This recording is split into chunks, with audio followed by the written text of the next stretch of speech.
Hello and welcome to another episode in the Maki Studio training series. In this one, I'm going to show you guys how you can bring in videos and pictures into your Maki Studio live production.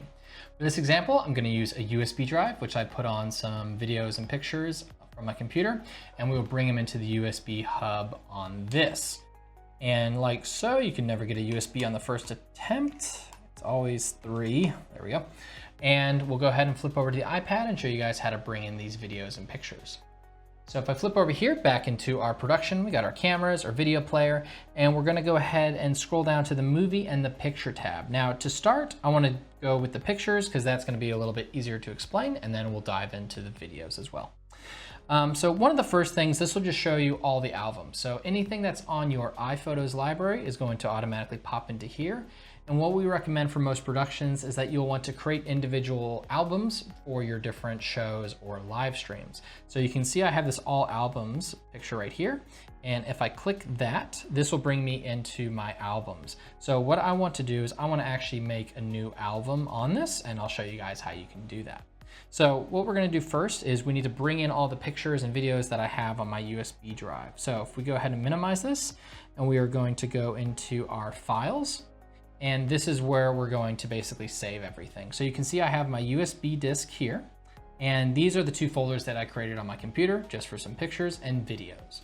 So I'll go ahead and select that, and let's go ahead and bring all of these in. So if you just hit the select button, you can just tap each one, and then you're gonna look for this export button, and then you're going to hit save 5 images.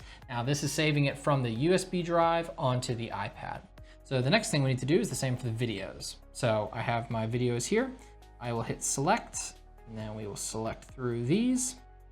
I already have that one on the iPad.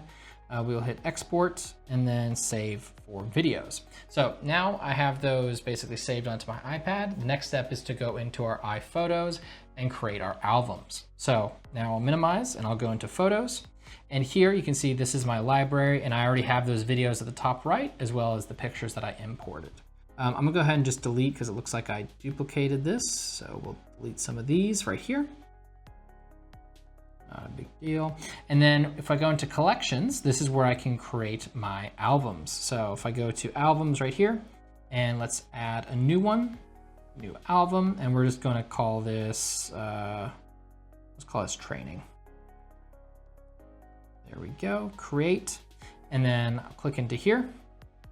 And then now we're going to make this, let's say our training photos. So I have that one, this bird dog, and that one. There we go. So now I have a training album. And what I can also do is if I want to make my videos into the same one, I can create this for a certain live stream. So now let's add in the videos, and in Maki Studio, it'll actually separate them for you.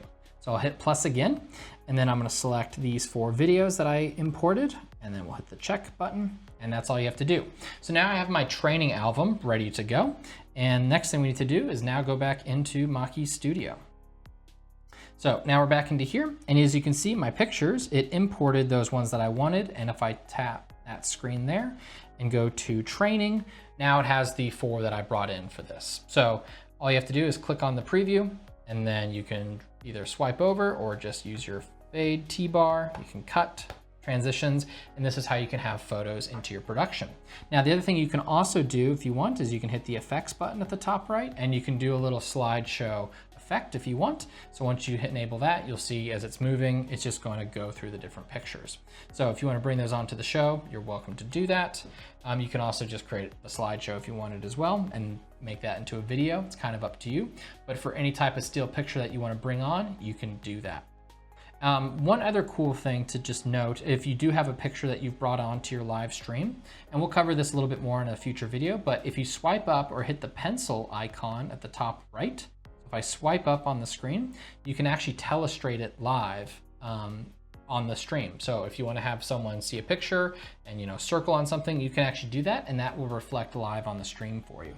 And if I hit back, it'll clear it off. So it's just a cool thing you can do with pictures or videos, but I think for pictures, it's really handy to be able to do that. All right, so now let's go ahead and move on to the movie tab or the videos. So for this one, you can actually see I have my training.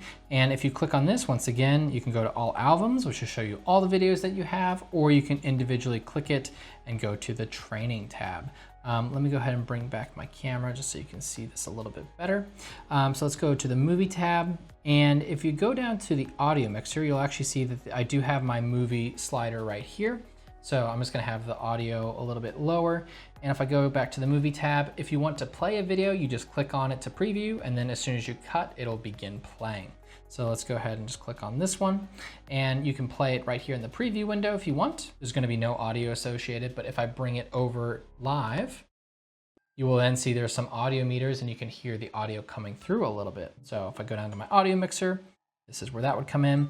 And something that you can do also as well if you want. So if I press this off, you'll see that the video stops playing and therefore my audio goes away as well. So it makes it really easy to do that. Audio's back.